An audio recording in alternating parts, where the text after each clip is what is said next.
Welcome back to Africa Prime as we continue our conversation with Sports Minister Fikile Mbalula. Minister, you are of course not just the Minister of Sport, you are a very active member and in fact leader of the ruling African National Congress. We know that the African National Congress is going to an elective conference in December, and in some cases we hear that your name is popping up all over the show as someone who might well be available to serve in the ANC's top 6. Now, I know the standard answer of all ANC leaders is that I will serve where my party says I must serve. But if you are going to be nominated in October for that position, Minister, when the nomination process becomes public, are you going to accept? Well, Karima, it's not just a standard thing. It is a principle that we live by and we've got to stand by. So you can't devote principle for political expediency and do other things and redefine the character of the African National Congress and how things are getting to be done. It is not by choice.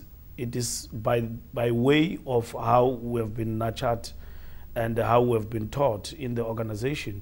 And the fact of the matter is that I would love to say, where do I stand on this thing? But the principle that guides us says that it is grassroots and the branches that make a determination. It is not how you feel. I'm not here today because I wanted to be in sports minister or whatever that is the case. If it was by my choice, maybe I will be Minister of Agriculture or I will be Minister of Economy or whatever that is the case. But it's not by choice. You are judged according to your abilities and you grow through the eyes of your peers. It is them who make a determination about where you are suitable to serve, and that is the case. So in this particular instance, it is absolutely right to say to you that at that time when the branch or anyone comes to me and say that we want you to stand, I would have made a determination, made a consultation with everybody else and so on, and I will make my opinion very clear at that particular moment, because that nomination or that say will have come from legitimate ANC branches and structures. Now, you, of course, you were former Youth League president, you were leader of the Youth League. The Youth League of late has had a very fractious and, in fact, tense relationship with the mother body. As someone who led that structure and as someone who's now in the leadership of the African National Congress, what do you think, in your opinion, Fikile, went wrong with the relationship between the mother body and the Youth League? Karima, I think from my own experience, I think we could have nurtured the relations much, much better. We should have, from the onset, when the Youth League does wrong, put our foot down and say you are going wrong, and not lead them on, and to allow and even give them space to think that some of the things that they are doing are actually right. That's how we have been taught when we grew up in the Youth League. Nelson Mandela never made favors with us.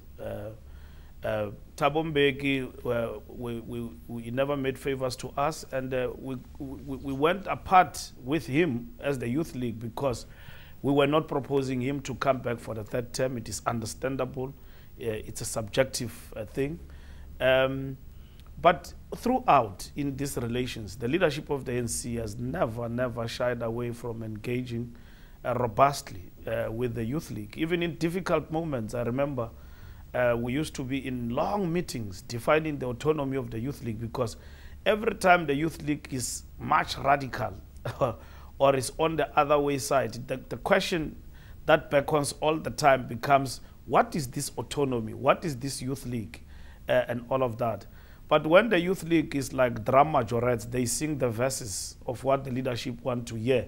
They are darling, sweetheart, good people, and all of that. And when I became president of the Youth League, people were saying that, no, young people are tired of this revolutionary phraseology about the revolution. They are no longer militant. They are sheepish.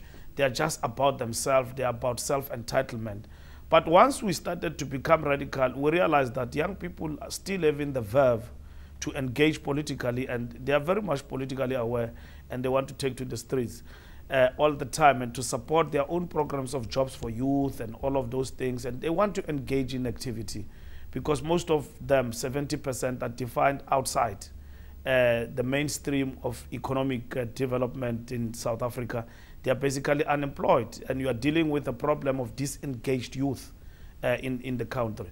So the question of the Youth League, even if you'll have a new leadership tomorrow, the Youth League, given how it is defined, you will always have challenges with them. But the consistent thing is that I think the leadership must be firm with the Youth League and not lead them on even when they are wrong, and actually take it, stretch it over a period of time and so on. And I think we must be firm. When Peter Mokaba was singing "Kill the Boer, Kill the Farmer," President Mandela and the ANC leadership did not say to them, no, this is a revolutionary song we must defend. They told them this song is irrelevant in the current epoch. And we were told by, among others, Comrade Cyril and Comrade Madiba. I remember we had a meeting. I arrived very late in that meeting with Peter Mokaba. The leadership of the ANC engaged with us from 6 o'clock up until midday lunch, taking us step by step on why the armed struggle must be suspended, why these freedom songs are actually wrong. We came there, we wanted to defend and all of that. But today, let me come in here. We have not been firm politically with the Youth League, and that is why even when they went wrong, they still believe that they are right. And I think that is the space and the gap we must close going into the future. Are you suggesting? Because that sharp contradiction in the relationship is going to be very much important, because sometimes the Youth League overstep its own understanding of autonomy, or sometimes it is way below in how it's supposed to execute that autonomy. So it's a thread of engagement that at all material times must be built, and really understand that the youth and the ANC has got to all time educate the youth. But do you think that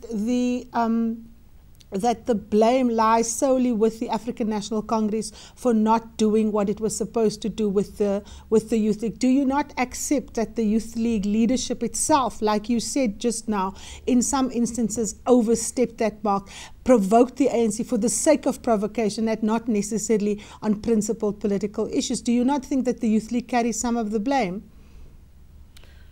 Karima, when you talk about this generation of the youth, you are basically talking about people who in their majority came into the ranks of the movement in 1990. And in this particular instance, overstepping and bordering on the question of ill-discipline, it is something that could actually happen. Even ourselves in the early 90s, when we thought we were very radical, we made proposals including banning of the farms in the policies of the ANC, very, very much radical. And I remember Peter Mokaba, may his soul rest in peace. People used to say Peter is misleading the youth, he's a sloganeer. But when he passed on, they showered him with praises and all of that. Me too, when I became president of the Youth League, in the highlight of going to Polokwane, they used to say I'm disrespectful, I'm an empty dunderhead who can't think, I'm misleading the youth and all of that. But now they compare me to Julius and they say that I was better than him. I laugh at them. And then that is what Malusi has enjoyed. That's what Lulu Johnson has enjoyed, that Lulu was compared to Peter. And then at some point, me and Malusi, because I was SG, was president, leadership of the ANC, I used to remember that they used to say, when Peter Mokaba left, we left with the youth with nothing. Basically attacking us that we were very useless, we are not militant, we are failing to lead the youth, we are not delivering for the African National Congress. And in all of those, we were never disciplined in the sense of what has happened with the Youth League today, in the fact that the Youth League could be taken to the DC and all of that. In all of that, wherever we overstepped, because we did overstep from time to time, we were persuaded politically. And when some of us, we say, politics is the answer, and other people say, what is political solution? It is really our nurturing. It is how we have been. If I look back now, and I said the Women's League is paraplegic, and the ANC leadership did not give me a chance, I will not be standing in front of Karima today, you talking good things like, hey, this is the rising star. I will be done and dusted, gone. Fikile, let me come in here. And at that time, to be honest with you, just hold on for me. Let me come in here. You have come to the defense of the Youth League, saying that they're radical, but that the engagement must be political. But discipline in the ANC is a political concept. And having said that, the African National Congress, in its wisdom, decided to expel Julius Malema. You were very close to Julius Malema. In fact, some say the two of you are inseparable. What is your current relationship with him, given the fact that he is no longer a member of the ruling party? Karima, my relationship with Julius is a relationship that is based on the relay. I was president, and at that time he was from Limpopo, and these are young people who grew before us. And I never abandoned the possibility of engaging them and giving them an advice. Whenever they come to me, I don't have to force it to them.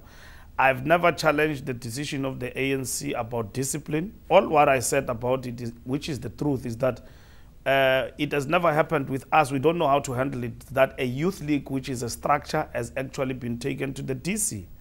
And the youth league had to get some counseling in dealing with that. In our history, he wasn't taken as the youth league. He was taken as a member of the African National Congress. To the DC. No, he was taken as a member of the African National Congress, but also as a member of the ANC Youth League, because the ANC chucked him out of in terms of the disciplinary processes as a member, and also chucked him out as a president of the Youth League. So that was it. So the implication of the Youth League constitution to the ANC does not apply here. And don't get me wrong, I don't say discipline must not apply. All what I'm saying is that discipline must apply where people have basically overstepped.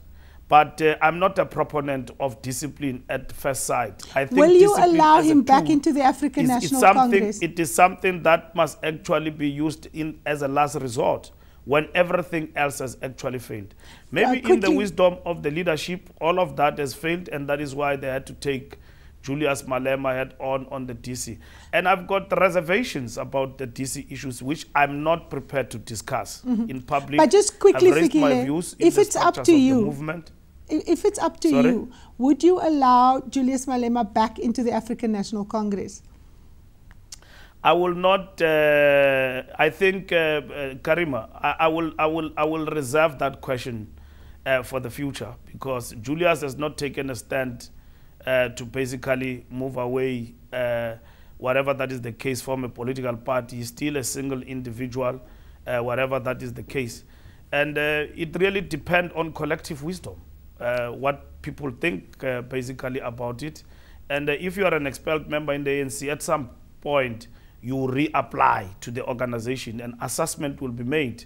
Subject to that assessment, a determination will be made by the collective whether or not you must be accepted back or not. James Nkambule, a rogue from Mpumalanga, over time accused leadership of the ANC of being informers and all of that. He was actually found guilty and expelled at some point in the ANC and the ANC Youth League. I was presiding over those particular processes. But at some point, he reapplied and he was allowed to come back to the African National Congress. So an assessment of that nature will be made. It is not for me to stand here and say, yes, I can accept for him to basically come back. It will be based on the material evidence of whether or not, in terms of the collective assessment, there is a possibility for such a person to come back in the organization. Final question, Fikile Mbalula. What does the future hold? Do you see yourself as a potential president of the African National Congress? I wish I could be like Madiba when he told the leadership of the ANC, one day we will lead you and I will become president of the ANC one day. This is what he told us, Madiba, in 1949. He used to tell ANC leadership about that. Look, I'm still young in the politics of the ANC, and I regard myself as such. And I really want to remain and make a contribution in the organization.